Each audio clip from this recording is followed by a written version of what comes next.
स्वागत है दोस्तों आप सबका फिर से एक बार नासिर सर हैं क्लासेस में।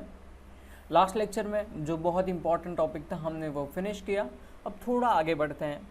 आज का लेक्चर हम समझने वाले हैं जारक श्वसन और अजारक श्वसन के डिफरेंसेस क्या है, तफावत क्या है दोनों में, और उनकी थियरियाँ पढ़ेंगे। ये क्वेश्चन ज़रूरी है।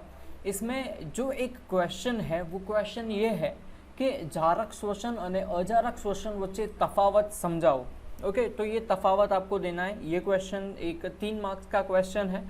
उसके साथों साथ ही एक और क्वेश्चन है कि वनस्पति में वायुनु विनिमय केवी रीते थाय छे। ओके, तो वो भी एक क्वेश्चन है। और उसके बाद प्राणियों में वायुनु विनिमय केवी रीते थाय छे, वो भी एक क्वेश्चन है।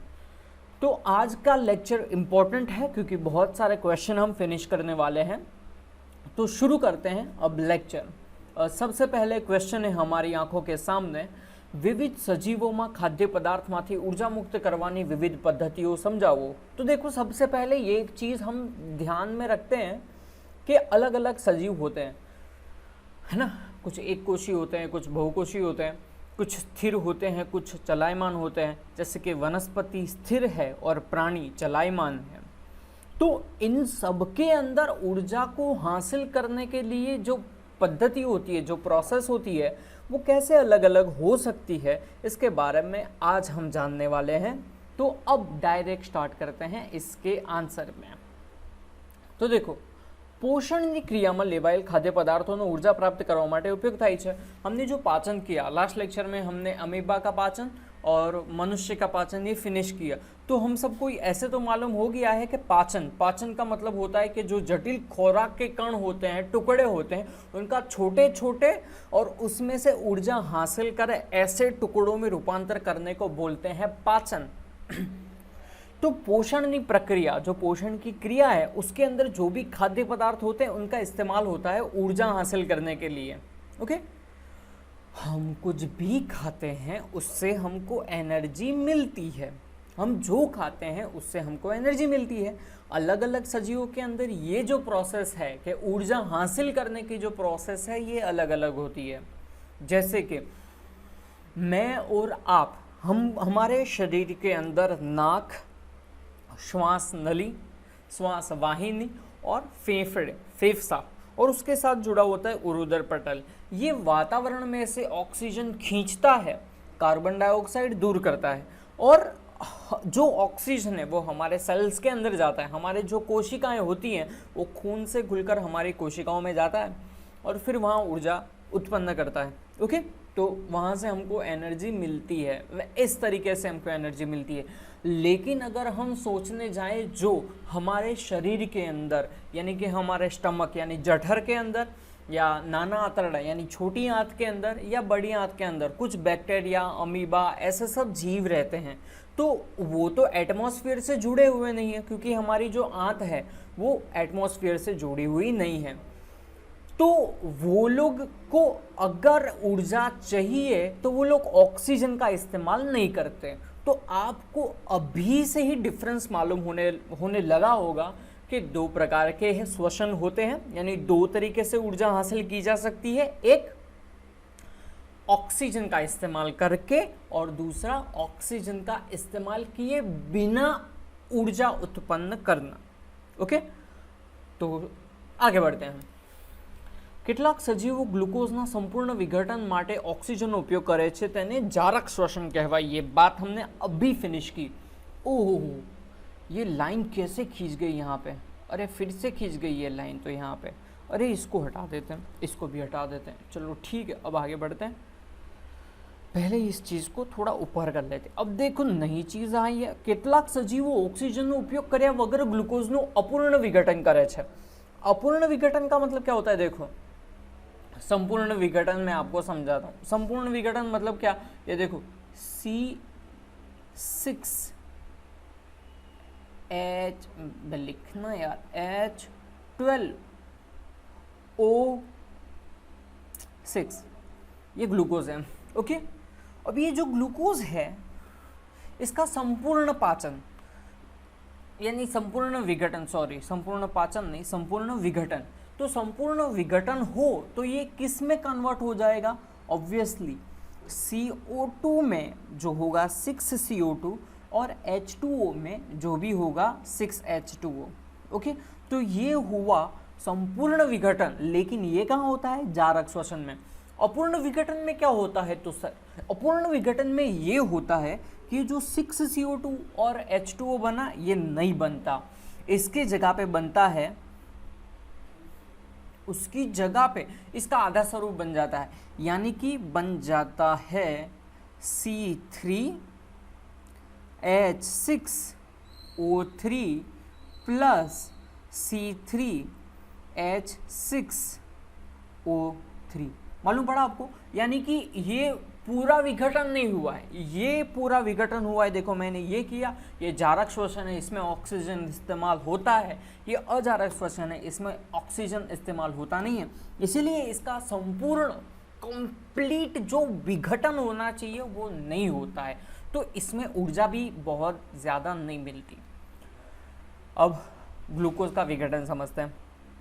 ऊर्जा मुक्त करवानी बधी अवस्थाओं प्रथम तबक्काમાં ग्लूकोजना अणुनु, देखो सबसे पहले क्या होता है कि जो ग्लूकोज होता है ना उसका 3 अणु वाले पाइरुवेट में, ग्लूकोज 6 कार्बन का अणु है। ग्लूकोज कितने कार्बन का अणु है? ग्लूकोज 6 कार्बन का अणु है। हमने यहाँ पे ये दर्शाया ना C6H12O6, ये अणु सूत्र है ग्लूकोज का, याद रखना इसको, बहुत ज़रूरी है इसको याद रखना।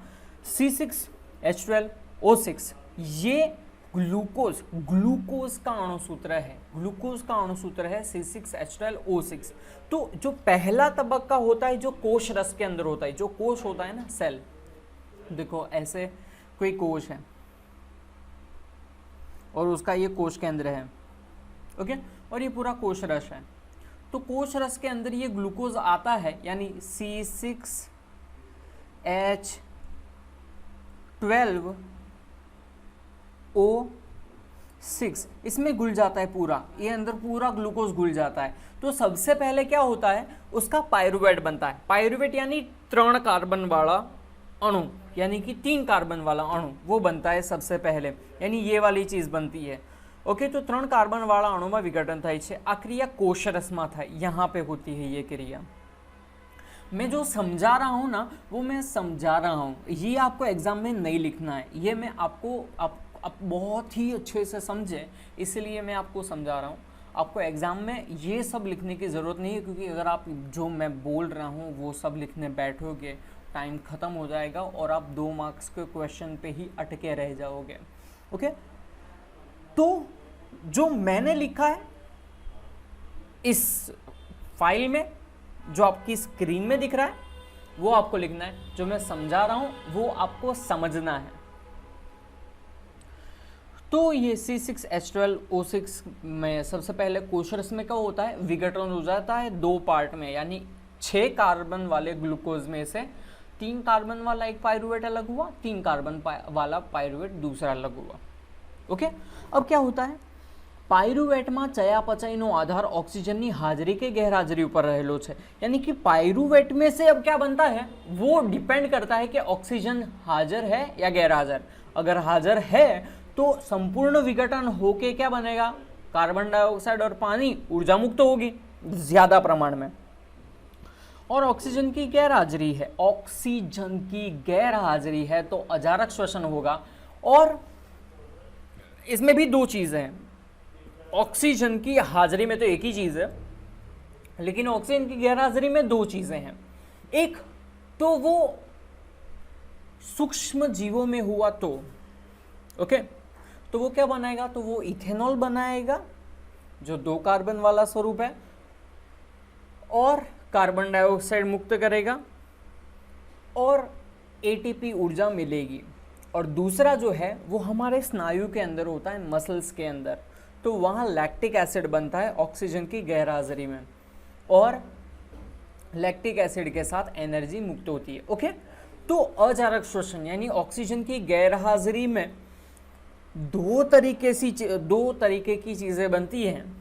अगर वनस्पति में है तो बनेगा इथेनॉल और कार्बन डाइऑक्साइड, और प्राणी के स्नायु में है तो बनेगा लैक्टिक एसिड और ऊर्जा। बस आपको अभी कोई टेंशन लेने की ज़रूरत नहीं है क्योंकि वो चीज़ अब आएगी। ओके, तो પાયરુવેટનું ચયાપચય 3 વિવિધ પરિપથ વડે થઈ શકે છે। आप देख ही रहे होगे, इसके पीछे वाली ये ड्राइंग थोड़ी छपी हुई है, तो आप देख सकते हो ये ड्राइंग पीछे छपी हुई है, ये मेरी गलती है, गलती नहीं करनी चाहिए किसी इंसान को। अब ठीक है, पायरुवेटનું अजारक चयापचय। चयापचय का मतलब क्या होता है? चयापचय का मतलब होता है एनर्जी मिलती है, एनर्जी का यूज होता है, एनर्जी मिलती है, एनर्जी का यूज होता है, एनर्जी मिलती है, एनर्जी का यूज होता है, एनर्जी मिलती है, एनर्जी का यूज होता है। ये चयापचय की क्रिया है। चयापचय को इंग्लिश में बोलता है मेटाबॉलिज्म। तो ऊर्जा मिलती है, हम यूज करते हैं, मिलती है, यूज करते हैं, तो ये प्रोसेस पूरी जिंदगी भर चलती रहती है, तो इसको चयापचय की क्रिया बोलते हैं। ओके, तो ठीक है। ऑक्सीजन की गैरहाजिरी में पायरुवेटનું, देखो ऑक्सीजन की गैरहाजिरी, हमने क्या अभी सोचा? ऑक्सीजन की गैरहाजिरी। ऑक्सीजनની ગેરહાજરીમાં પાયરુવેટનું ઇથેનોલ અને કાર્બન ડાયોક્સાઇડમાં રૂપાંતર થાય તેને અજારક શ્વસન કહે છે। આ ક્રિયા યીસ્ટમાં આથવણ દરમિયાન થાય છે। ये एक यहाँ पे टॉपिक है। दूसरा टॉपिक चौथा चैप्टर है कार्बनिक संयोजनों, उसमें इथेनॉल की जो बनावट है, उस इथेनॉल की बनावट में भी यही सेम प्रोसेस है। देखो मैं आपको समझाता हूँ कि ये होता कैसे है। तो देखो C6H12O6, तो ये किसका अणुसूत्र है दोस्तों? ये अणुसूत्र है ग्लूकोज का। ओके, ईस्ट जो फूग होती है वो बहुत ही छोटी बारीक सूक्ष्म जीवी है, माइक्रो ऑर्गेनिज्म है वो। तो वो क्या करता है, ऑक्सीजन की गैरहाजिरी होती है तो C6H12O6 में से C2H5OH बनाता है, और देखो 2CO2 भी, यार लिखा ना यार, क्यों ऐसा कर रहा है? तो 2CO2 भी मुक्त होता है और इसमें से एनर्जी मिलती है 2 ATP की। अब ये ATP क्या है तो मैं आपको समझा दूं। कणाभ सूत्र के अंदर, कणाभ सूत्र एक पावर हाउस जैसा है, जो कोश होता है ना, कोश, उसके अंदर कणाभ सूत्र होता है। जैसे कि ये ऐसा होता है, आपने देखा ही होगा शायद, ड्राइंग्स आपको मालूम होगी, ऐसी उसकी ड्राइंग होती है और यहाँ पे छोटे छोटे डॉट्स है ना। तो कणाभ सूत्र ये होता है। ये जो उसके अंदर बीच वाली ये जो रचना है ना, ये खाली वाली, ये मैंने 3 यूं जैसा लिखा हुआ है, उसको बोलते हैं सिस्टर्नी। कणाभ सूत्र के अंदर एनर्जी स्टोर होती है और जब भी पूरे कोश को ऊर्जा की ज़रूरत हो तो कणाभ सूत्र बोलता है कि मेरे पास ऊर्जा है, मैं तुमको ऊर्जा दे सकता हूँ। ओके, कोई भी बकवास, चलो ठीक है। तो ये ग्लूकोज है, इसमें से इथेनॉल बना, कार्बन डाइऑक्साइड भी बना और ATP ऊर्जा भी मिली। लेकिन ये कैसे हुआ? ऑक्सीजन की गैरहाजिरी में। इसीलिए इसको क्या कहते हैं? इसको आथवणनी क्रिया कहते हैं और साथों साथ अजारक श्वसन कहते हैं। तो मैं फिर से आपको एक बात बता दूं, ऑक्सीजनની ગેરહાજરીમાં પાયરુવેટનું ઇથેનોલ અને કાર્બન ડાયોક્સાઇડમાં રૂપાંતર થાય છે, તેને અજારક શ્વસન કહે છે। હવે उसके बाद दूसरा, ये तो क्या हुआ? सूक्ष्म जीव की वजह से अजारक श्वसन हुआ, है ना। तो हमको मालूम ही है कि इथेनॉल ही बनेगा, कार्बन डाइऑक्साइड बनेगा। लेकिन अगर हमारे स्नायु के अंदर अजारक श्वसन हुआ तो क्या हुआ? हमारे जो मसल्स है उनके अंदर अजारक श्वसन हुआ तो क्या बनेगा?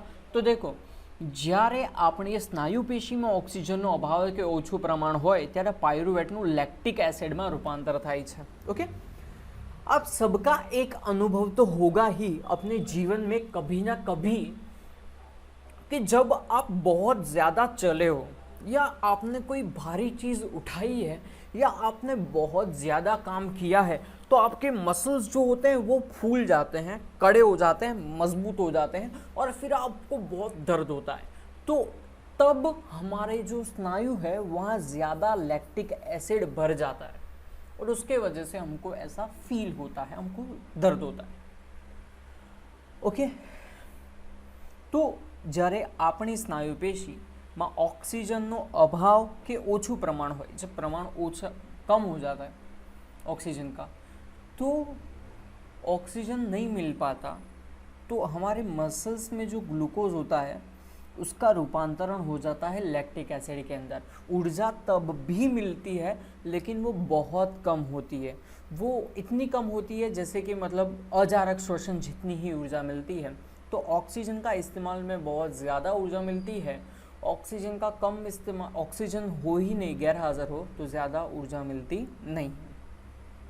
अब देखो मैंने ये ड्राइंग तो नहीं बोल सकते इसको, ये एक टेबल है, इसको आपको समझना होगा। ये जो हमने पूरे लेक्चर में जो समझा है ना, उस सभी चीज़ों का निचोड़ ये है, पूरा समीकरण। देखो पहले तो ग्लूकोज ही है, यानी कि कोश के अंदर ग्लूकोज तो चला ही जाएगा। कैसे? तो चला ही जाएगा, रचना है हमारी शरीर की ऐसी, तो ग्लूकोज कोश में तो पहुंच ही जाएगा। फिर कोश रस में क्या होगा, उसका पायरुवेट बनेगा। अब जो पायरुवेट है यानी कि 6 कार्बन वाले अणु में से कितने कार्बन वाला अणु बना, 3 कार्बन वाला। अब ये 3 कार्बन वाला अणु है, इसमें 3 प्रकार की प्रक्रिया हो सकती है। एक ऑक्सीजन की गैर हाजिरी, जहाँ बनता है इथेनॉल, कार्बन डाइऑक्साइड और ऊर्जा हमको मिलती है। जो दूसरी प्रक्रिया है वो है ऑक्सीजन की गैर हाजिरी लेकिन स्नायु के अंदर, तो वहाँ पे लैक्टिक एसिड बनता है और हमको ऊर्जा मिलती है। और जो तीसरी है वो है ऑक्सीजन की हाजिरी, जो कणाभ सूत्र में होती है, CO2 और H2O बनाती है और ऊर्जा मिलती है। यानी कि मैं ऐसा कह दूं, ये जो दोनों ऑक्सीजन की गैर हाजिरी वाले हैं ना, इसमें हमको 2 ATP ऊर्जा मिलती है। ओके, लेकिन अगर ऑक्सीजन की हाजिरी देखें तो उसमें हमको 32 ATP एनर्जी मिलती है। लेकिन ये चलता है, देखो क्योंकि ये ईस्ट है, ईस्ट के अंदर एक दिमाग नहीं होता, ईस्ट के अंदर हाथ पैर नहीं होते, कोई अलग से अंग तंत्र नहीं होता, तो उसको ज़्यादा एनर्जी की ज़रूरत नहीं है। लेकिन जो प्राणी होते हैं तो उनको ज़्यादा ऊर्जा की ज़रूरत होती है क्योंकि उनकी बॉडी के अंदर ज़्यादा सेल्स हैं। तो हमारे लिए 32 ATP सही है, हमारे सेल्स के लिए 32 ATP सही है और उनके अंदर 2 ATP सही है। चलो ठीक है। अब जो पायरुवेट, ये बस ऐसा ही है, जो मेन क्वेश्चन था जारक वाला वो खत्म हुआ।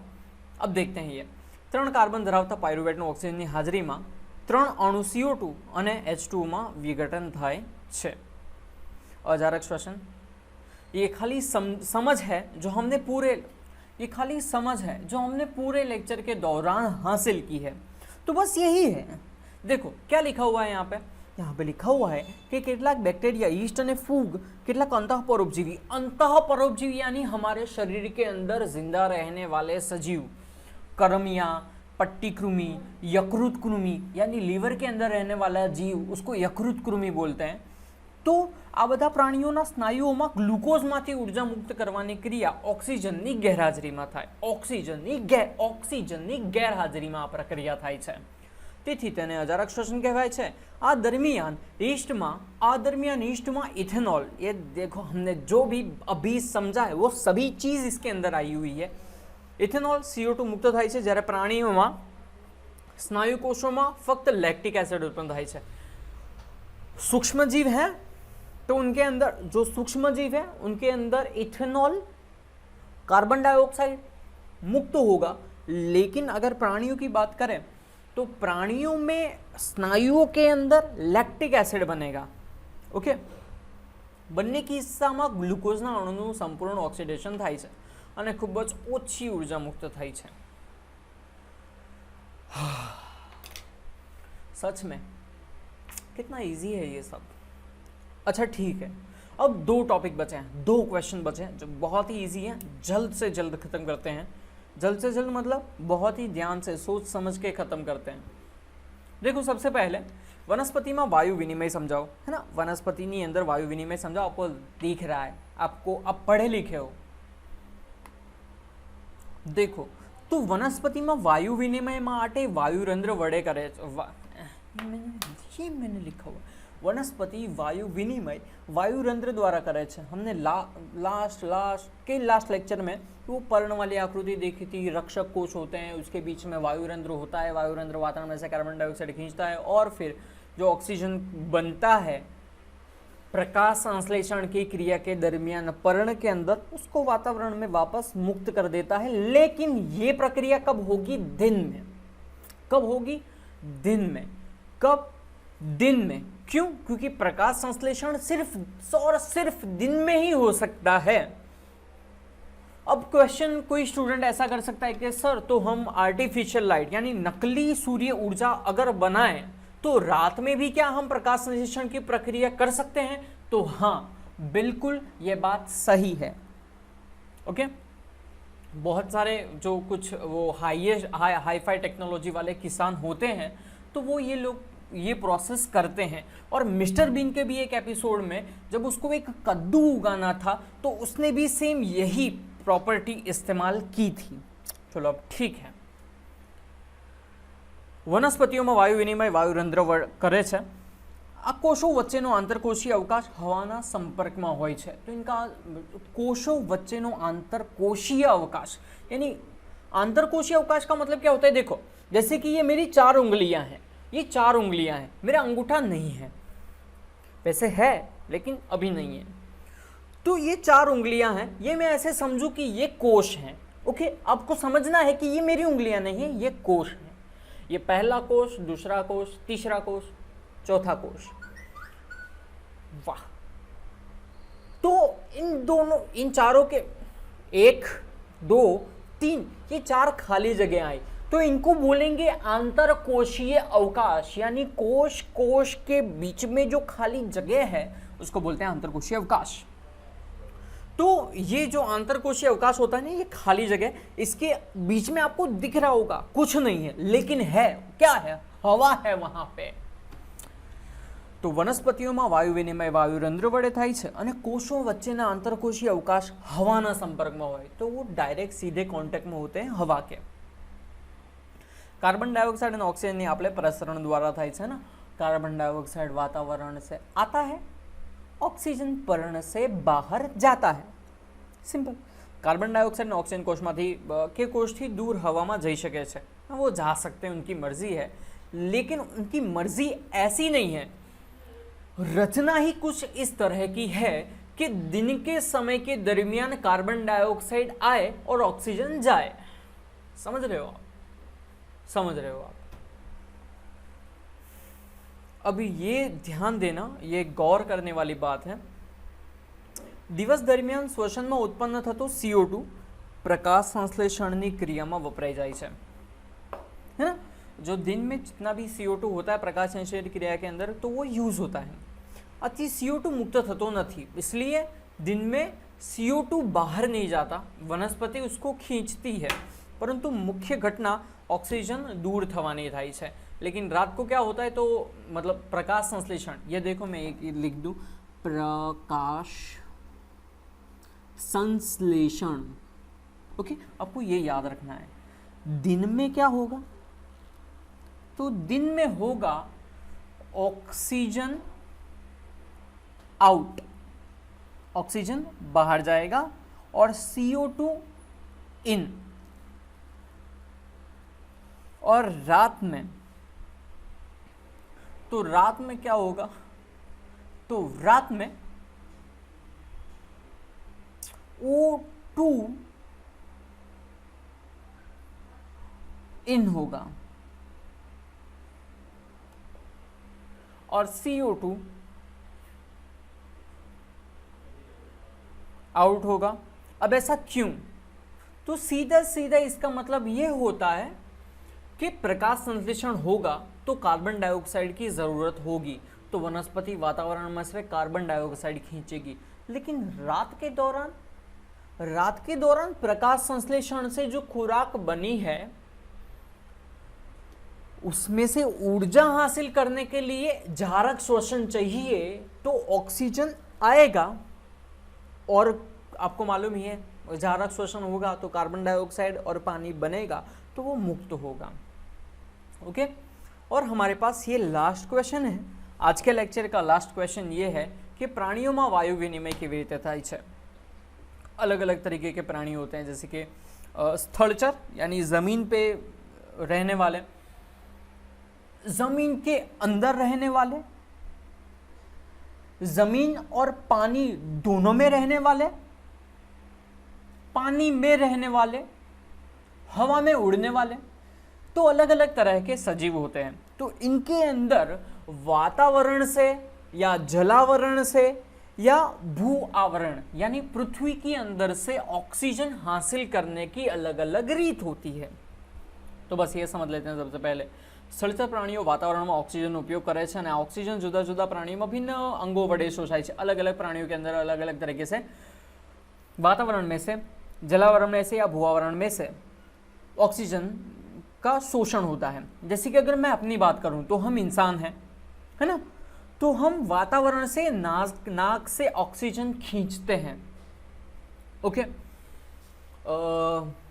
दूसरे सजीव जैसे कि मेंढक, मेंढक आपको मालूम है, तो जो मेंढक होता है वो जमीन के अंदर रहता है, तो उसकी जो स्किन होती है, चमड़ी होती है, जो उसकी त्वचा होती है, उससे वो ऑक्सीजन खींचता है। जो जमीन के अंदर मिट्टी के कणों के बीच में जो होता है वो उसको खींचता है। लेकिन अगर हम मछली की बात करें तो मछली के अंदर नाक नहीं होगी। क्यों? क्योंकि अगर वो जैसे ही ऑक्सीजन को खींचने की कोशिश करेगी तो उसके नाक के अंदर पानी भर जाएगा, जो ज़रूरी नहीं है, जो अच्छा भी नहीं है।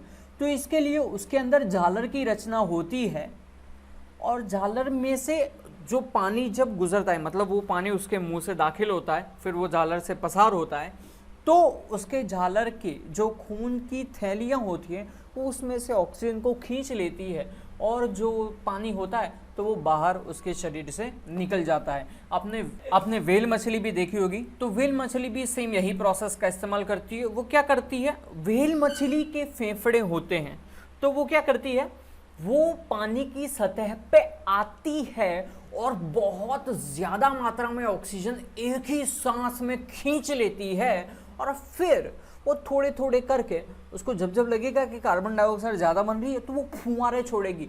उसके सर के ऊपर एक होल जैसी रचना होती है, उसको बलीन बोलते हैं, और वो जूम बूम करके फुहारा छोड़ती है। डॉल्फिन भी सेम करती है। तो ये दोनों मछलियां नहीं हैं, ये हमारे जैसे प्राणी हैं, डॉल्फिन और व्हेल, और सील भी, सी लायन, जड़ बिलाड़ी। ओके, तो बस अब आगे बढ़ते हैं। स्थलचर प्राणियों में श्वासन वायुना विनिमय माटेनी आवश्यकता। अब देखो जरूरत क्या है। तो पहली चीज, બધા અંગોમાં એવી રચના હોવી જોઈએ કે સપાટીના ક્ષેત્રફળમાં વધારો કરી ઓક્સિજન યુક્ત વાતાવરણના સંપર્કમાં રહે। अंग ऐसा होना चाहिए कि आसानी से ऑक्सीजन हासिल हो सके, यानी कि वातावरण के सीधे संपर्क में होना चाहिए। हमारा जो श्वसन तंत्र है वो वातावरण के सीधे संपर्क में है। हाँ, सही है। अब दूसरा, ऑक्सीजन અને CO2 ના વિનિમય માટેની સપાટી ખૂબ જ પાતળી અને નાજુક હોય છે। हाँ, क्यों पातળી અને नाजुक? क्योंकि ये वायु है, तो इसलिए इनके आने और जाने के लिए जो माध्यम होना चाहिए वो बहुत ही पतला होना चाहिए, और वो भी छिद्रिष्ट होना चाहिए। आपने बहुत सारी वो कैंसर के एडवर्टाइज में देते हैं स्पंज, मनुष्य के स्पंज समान फेफड़े, तो वो स्पंज जैसे होते हैं, पतले, छिद्रिष्ट यानी छेद वाले, बहुत सारे छेद वाले। ओके, तो ऑक्सीजन અને CO2 ના વિનિમય માટે સપાટી ખૂબ જ પાતળી અને નાજુક હોવી જરૂરી છે। और तीसरी चीज़, वात विनिमय माटेनी सपाटी सुधी हवा आववा माटेनो मार्ग होवो जोईए, है ना। जहाँ पे सब हवा जा रही है वहाँ से एक मार्ग भी होना चाहिए कि वहाँ तक हवा पहुँचे, और वही अभी जो नई बीमारी आई है उसके अंदर नहीं हो रहा है ना।